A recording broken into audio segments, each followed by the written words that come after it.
waxa dhacday madaaye markay gabdhuhu qooqaan ma lagaga sheekay maqashay laayande qawda ka dhacaysa qaw baqaaq tib hadaysa waxaaga xune maranti waariga waxay maranta kale qaw baqaaq abeed intuu sawayga wuxuu yiraahdaa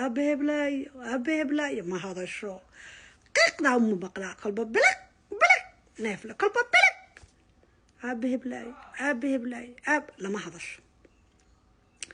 wuxuu maalintii daba gabadha wiil waa inaan u doono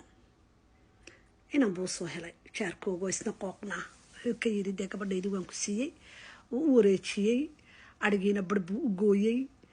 aqal ka soo horjeeda aabaheed baa dee la gashay gabadhii dee wuxuu yidhi arigiyo shaqar balahayn aabbo wuxuu ka yidhi aabaheblaayooy waagii hore kolkuu yidhaahdo lamay hadli jirin ariga unbay sii garaaci jirtay gawda ka saaraysa oo jaqiiqdaanba jaqiiqda gaadhaysa aabaheblaayooy unbuu yidho heebo unbay tiri waan kaaga keenay unbuu yidhi anaa kaaga keenay unbuu yidhi inaad aabba tidhaahdo